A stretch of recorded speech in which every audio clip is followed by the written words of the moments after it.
के बढ़ते मामले के चलते प्रशासन एक बार फिर सतर्क हो गया है। कांगड़ा जिला में सभी एसडीएम विकासखंड अधिकारी की कोरोना के दूसरे चरण में मामलों को बढ़ने से रोकने के लिए वीडियो कॉन्फ्रेंसिंग के माध्यम से सुझाव दिए गए और सभी उपमंडल कार्यालयों में कंट्रोल रूम बनाने को कहा गया, ताकि अगर कोई परिवार या व्यक्ति कोरोना पॉजिटिव आ जाता है तो उसकी सूचना मिल सके। नूरपुर विकासखंड अधिकारी डॉक्टर रोहित शर्मा ने बताया कि कोरोना के बढ़ते मामलों के चलते डीसी कांगड़ा और एसपी कांगड़ा की अध्यक्षता में एसडीएम विकासखंड अधिकारियों की वीडियो कॉन्फ्रेंसिंग हुई, जिसमें कोरोना के बढ़ते मामलों को रोकने के लिए विभिन्न पहलुओं पर विस्तृत चर्चा की गई।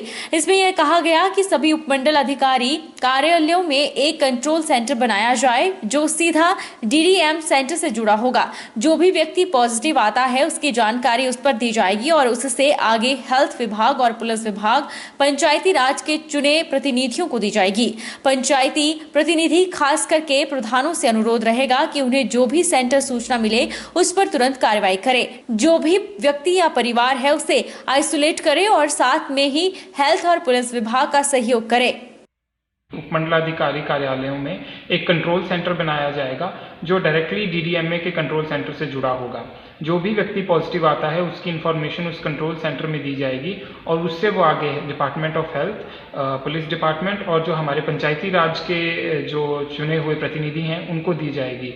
पंचायती राज के जो चुने हुए प्रतिनिधि हैं, स्पेशली प्रधान जो हैं हमारी पंचायत के, उनसे यही अनुरोध रहेगा कि वो जो भी सूचना उनको आती है कंट्रोल सेंटर के द्वारा वो टेलीफोनिकली होगी तो उस पर तुरंत एक्शन लें। जाके वहाँ पे आइसोलेशन ऑफ जो भी है वो पर्टिकुलर फैमिली है या वो पर्सन है उनकी आइसोलेशन का प्रोसीजर, और साथ ही साथ कॉन्टैक्ट ट्रेसिंग में जो हमारे डिपार्टमेंट ऑफ हेल्थ है और डिपार्टमेंट ऑफ पुलिस है इनका सहयोग करें। साथ ही साथ जो पीड़ित परिवार है, अब प्रभावित जो है परिवार इस बीमारी से, उनकी सारी ज़रूरतों का, चाहे वो दवाई हो, चाहे वो खान पान से या राशन इत्यादि की ज़रूरतें हैं, जैसा कि पिछले साल भी हमने किया था वैसे ही सहयोग किया।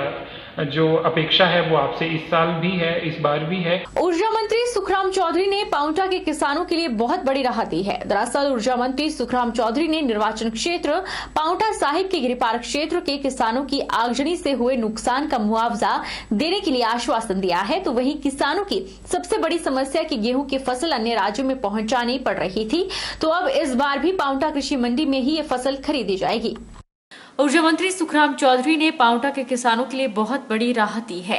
ऊर्जा मंत्री सुखराम चौधरी गिरिपार के आगजनी से प्रभावित हुई फसलों का निरीक्षण करने पहुंचे। आगजनी से फसलों को काफी नुकसान हुआ है।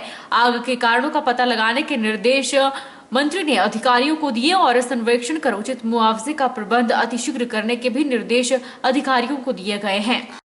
पांवटा साहिब में वन विभाग ने अवैध कच्ची शराब बनाने वालों पर बड़ी कार्रवाई की है। वन विभाग की टीम ने दबिश देकर खारा में चल रही कच्ची शराब बनाने की 2 भट्टियों 7 ड्रमों में रखी 850 लीटर लाहन को नष्ट कर दिया। शराब माफिया पर पांवटा साहिब वन मंडल एक और बड़ी कार्रवाई की है। वन विभाग की टीम ने क्षेत्र में दबिश दी और शराब की 2 चलती भट्टियां पकड़ी। हालांकि शराब माफिया के लोग इस बार भी मौके से फरार होने में कामयाब रहे। विभाग की टीम ने दोनों भट्टियों को तोड़ दिया। मौके पर 7 ड्रम भी बरामद हुए। इन ड्रमों में 850 लीटर कच्ची शराब रखी गई थी। विभाग के कर्मचारियों ने कच्ची शराब को मौके पर ही नष्ट कर दिया। पांवटा के किसानों को कोरोना काल में अब घबराने की जरूरत नहीं है। किसानों की धान की फसल हो या गेहूं की सभी फसलें अब पांवटा साहिब की कृषि उपज मंडी में खरीदी जाएंगी। उन्होंने कहा कि पहले किसानों को पड़ोसी राज्य हरियाणा में अपने गेहूं की फसल बेचनी पड़ती थी और पांवटा के किसानों को हरियाणा में कई तरह की परेशानियों का सामना करना पड़ता था। इससे पहले ऊर्जा मंत्री सुखराम चौधरी ने कृषि उपज मंडी का निरीक्षण किया और कृषि उपज मंडी में कमियों को दूर करने का आश्वासन दिया। वर्ष जो है पांवटा किसानों का 100% गन्ना हमने डोईवाला मिल में पहुंचा कर दिया। जो दूसरे किस्म की फसल पांवटा के किसान लगाते हैं, हमारी कोशिश रही उस समय भी कि किसानों को नुकसान ना हो और हमने उनकी कैश क्रॉप भी जहां पर वो पहुंचाना चाहते थे पहुंचाने का प्रयास किया। वैसे भी पोंटा विधानसभा क्षेत्र में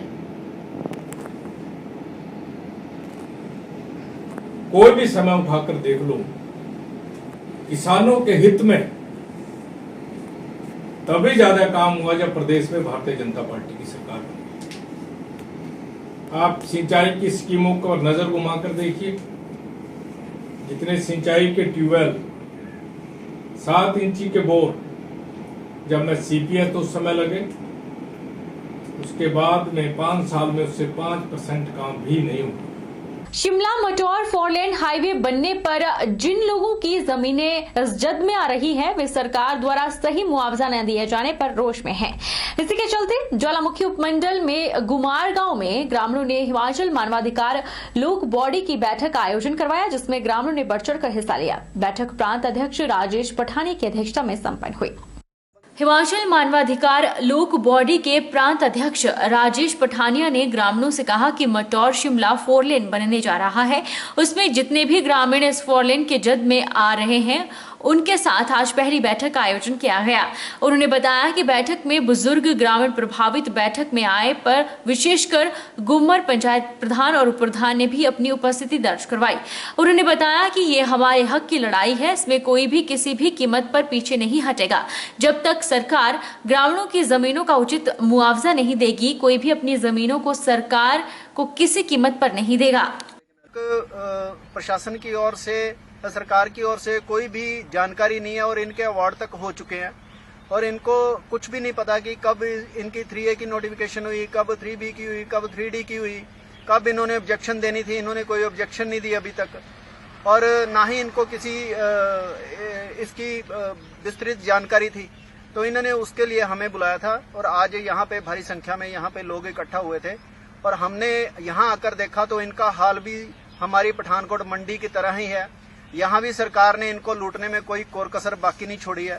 यहाँ के लोग भी उसी समस्या से जूझ रहे हैं, उनके भी कारोबार तबाह हो गए हुए हैं, उनकी भी घरों के उन्होंने आगे पीछे जमीनें सेटल्ड कर ली हुई हैं और बैंकों के कर्जे तले लोग दबे हुए हैं और उनको रेट का पता नहीं है। सरकार उनको ना बता रही है, ना उन्होंने कोई सेमिनार लगाया, ना उनकी ओर से कोई आदेश आता है, उनको बस अखबार में आता है। आज भी उनकी एक 3G के बाद जो नोटिफिकेशन होती है जिसमें आपत्तियां मांगी जाती हैं माननीय SDM द्वारा, वो आज भी नोटिफिकेशन हुई है। जबकि यहाँ हम आए तो किसी के पास भी नहीं थी और हमने ये वो देखी हुई थी आज कि इनकी 3G की नोटिफिकेशन हुई है और ये इनको 15 दिन के भीतर अपनी आपत्तियां दर्ज करवानी है।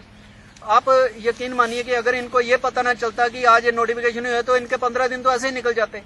मतलब सरकार ने अपनी जिम्मेदारी से ऐसे भाग रही है जैसे वो जनता के ऊपर कोई एहसान करने जा रहे हैं।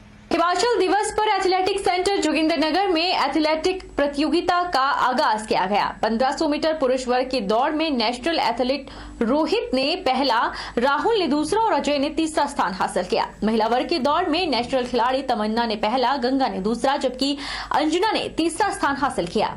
प्रतियोगिता का शुभारंभ SDM अमित मेहरा के द्वारा किया गया। उन्होंने प्रतिभागी खिलाड़ियों को हरी झंडी देकर दौड़ के लिए रवाना किया और उत्कृष्ट प्रदर्शन करने वाले विजेता खिलाड़ियों को नगद इनाम राशि देकर पुरस्कृत किया।